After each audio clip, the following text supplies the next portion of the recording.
दोस्तों हालांकि अगर आप हमारे इस चैनल पर देखेंगे तो बहुत सारी वीडियोस आपको देखने को मिलेगी 420 आईपीसी पर, 467 आईपीसी, 468 आईपीसी, 120 बी, चीटिंग और फोर्जरी को अलग अलग तरह से हमने डिफाइन किया है।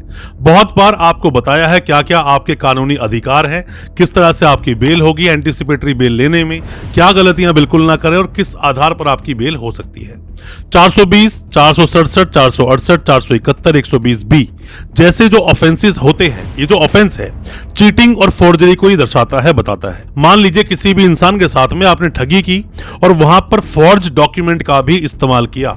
यहां पर आता है 467 आईपीसी पिक्चर में, और यहां पर जो 467 है वो बार कर देता है कि यहां पर 41A का नोटिस देना मैंडेटरी नहीं है आपको। हालांकि 41A का नोटिस पुलिस कुछ केसेस में दे सकती है बट मैंडेटरी नहीं है।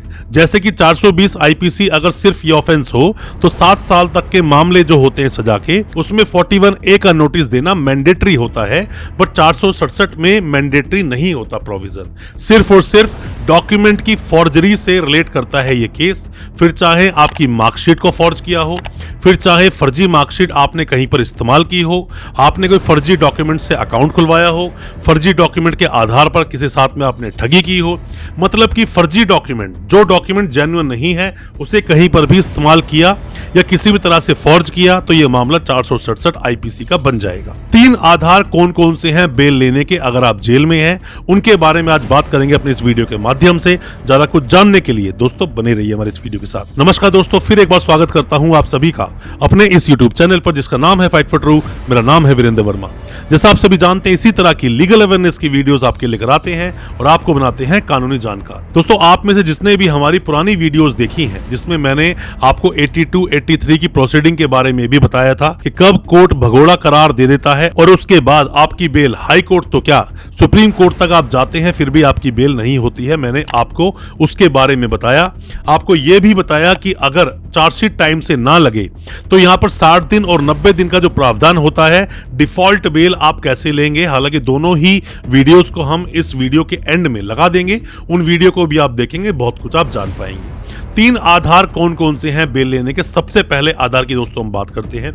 मान लीजिए कि आप अभी जेल में हैं, जेल में है तो पुलिस के पास कुछ ना कुछ एविडेंस आपके होंगे, तभी आपको जेल में भेजा गया है मजिस्ट्रेट साहब के द्वारा। मजिस्ट्रेट ट्रायल होता है ये केस, मजिस्ट्रेट साहब की कोर्ट में ही इसका ट्रायल चलता है, सेशंस में ट्रायल नहीं होता है। तो जब आपको अरेस्ट किया गया, आपको कैसे लिंक किया इस केस में, सबसे पहले आपको ये देखना है। अगर आपका मामला सिर्फ और सिर्फ डॉक्यूमेंट के साथ छेड़छाड़ का है तो चार्जशीट लगते ही आपकी बेल हो जाएगी, पर यहाँ पैसे के लेन देन का है तो यहाँ पर चार्जशीट लगने के बाद भी बेल लेने में प्रॉब्लम हो सकती है। आपको यह देखना है कि आपकी डायरेक्ट इन्वॉल्वमेंट है या नहीं। दोस्तों जब भी कभी कोई केस लड़ा जाता है, सबसे पहली बात तो देखा जाता है कि बेनिफिट ऑफ डाउट, मतलब डाउटफुल अगर चीजें हैं, डाउटफुल रिकवरी है तो उसका बेनिफिट आपको मिलेगा, ये आपको कोर्ट में बताना चाहिए। साथ में ही लैकिंग ऑफ एविडेंसेस, अगर एविडेंसेस कम है, मतलब कि जो एविडेंस है वो कम है और आपको कनेक्ट डायरेक्टली उस केस में नहीं कर रहे हैं, तो इसका बेनिफिट भी आपको ही मिलेगा,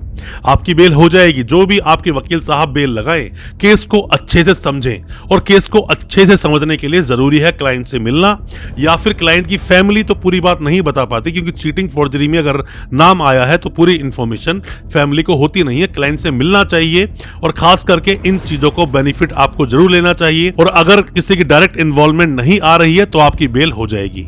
अगर आपकी डायरेक्ट इन्वॉल्वमेंट आ रही है तो यहां पर आता है आपका आधार नंबर 2, मतलब कि दूसरा ग्राउंड आपका यहां पर स्टैंड कर जाता है। अब आप क्या करेंगे, आप वेट करेंगे चार्जशीट का।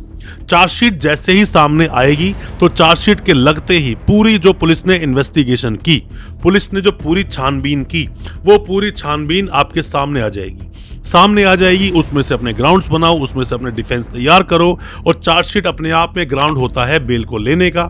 यहां पर आपके वकील साहब कोर्ट में बोलेंगे इन्वेस्टिगेशन कंप्लीट हो चुकी है, अब क्लाइंट को जेल में रखने का कोई भी पर्पस फुलफिल नहीं होगा, इन्हें बेल पर छोड़ा जाना चाहिए। और बहुत सारी रूलिंग्स भी हैं, जिन रूलिंग्स का भी आप इस्तेमाल कर सकते हैं। और वैसे भी दोस्तों बहुत सारे जजमेंट्स भी आए हैं, उन जजमेंट्स का भी आप हवाला दे सकते हैं। बट मैं आपको बता दूं, चार्जशीट भी एक ग्राउंड होता है बेल लेने का, चार्जशीट का वेट कर सकते हैं। बट इसका मतलब ये नहीं कि आप बेल ना लगाएं, आपको चार्जशीट से पहले बेल लगानी चाहिए। फिर चाहे आप CMM मतलब कि MM कोर्ट में लगाओ, फिर चाहे सेशंस कोर्ट में लगाओ, आप हाई कोर्ट भी जा सकते हो, आप सुप्रीम कोर्ट भी जा सकते हो। अगर आपके पास बोलने के लिए कुछ भी डिफेंस है, अगर आपके पास कोई भी ग्राउंड है, आप बिल्कुल बेल लगा सकते हो। अब हम दोस्तों बात करते हैं तीसरे ग्राउंड की, और तीसरा ग्राउंड बहुत ज्यादा महत्वपूर्ण भी है आपके लिए। होता क्या है, जब जनरली मतलब बहुत सारे मामलों में पुलिस जब आपको अरेस्ट करती है तो पुलिस अरेस्ट करती है सिर्फ और सिर्फ 420 आईपीसी में।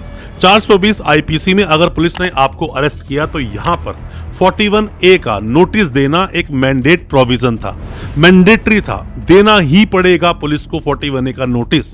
41A का नोटिस अगर आपको नहीं दिया और सीधा आपको अरेस्ट कर लिया था, दोस्तों देखो ऐसा होता है कि जब पुलिस किसी को अरेस्ट करती है तो वहां पर रीजन मेंशन करना पड़ता है कि अरेस्ट की ही जरूरत क्या थी। और अगर किसी को पुलिस अरेस्ट नहीं करती है तो यहां पर भी मेंशन करना पड़ता है कि आपने इस व्यक्ति को अरेस्ट क्यों नहीं किया था। दोनों ही प्रोविजंस में मेंशन करना पड़ता है। पर मैं आपको बताऊं 420 में, सिर्फ 420 में आपको अरेस्ट कर लिया बिना नोटिस दिए। तो यहां पर Arnesh Kumar versus state of Bihar 2014 का जजमेंट, और 2022 में एक जजमेंट आया Satyendra Kumar until versus CBI. ये आप जजमेंट का हवाला ले सकते हैं, तो आपको इन आधार पर बेल बिल्कुल मिल जाएगी, क्योंकि ये एक इलीगल अरेस्ट का पार्ट बन जाता है। पुलिस आपको बिना 41A का नोटिस दिए 420 आईपीसी में अरेस्ट नहीं कर सकती। अगर अरेस्ट किया है तो ये एक इलीगल अरेस्ट है, जहां पर आपके आर्टिकल 19 और आर्टिकल 21 का वायलेशन है। क्योंकि अपने देश में सुप्रीम कोर्ट जो भी कोई गाइडलाइन पास करेगा, जो भी कोई गाइडलाइंस आगे दी जाएगी, जो भी जजमेंट्स आएंगे, तो वो देश का कानून बन जाएगा। यही बोलता है कॉन्स्टिट्यूशन ऑफ इंडिया, यही बोलता है भारत का संविधान आर्टिकल 141, 141 आर्टिकल यही बोलता है। तो आपको इन डिफेंस का सहारा लेना चाहिए। इन ग्राउंड्स का सहारा आप लेंगे, आपकी बेल हो जाएगी। फिर भी कोई भी किसी भी तरह के सवाल, कोई भी डाउट्स, किसी भी तरह की जानकारी आप लेना चाहते हैं, कमेंट बॉक्स में अपने सवालों को पूछें, या फिर ऑनलाइन कंसल्टेंसी लेना चाहते हैं, कुछ जानकारी चाहते हैं, दिए गए नंबर पर व्हाट्सएप करें, हम आपको रिप्लाई करेंगे। हो सकता है हमारे की सजेशन से आप अपने केस से बाहर निकल सकें, बरी हो सकें, बेल ले सकें और आपको कोई मदद मिल सके। दोस्तों उम्मीद करता हूं आज का हमारा वीडियो आपको अच्छा लगा होगा। अच्छा लगा हो आज का वीडियो, हमारी वीडियो को ज्यादा से ज्यादा अपने दोस्तों, परिजन, परिवार तक शेयर करें, ताकि वो भी अपने आप को कानून जानकार बना सकें। हमारे चैनल को सब्सक्राइब करना बिल्कुल ना भूलें, साथ में लगा बेल आइकन जरूर दबा दें, ताकि इसी तरह की लीगल अवेयरनेस की वीडियोस आप तक पहुंच सके सबसे पहले। बहुत बहुत शुक्रिया दोस्तों, धन्यवाद हमारे इस वीडियो के साथ बने रहने के लिए।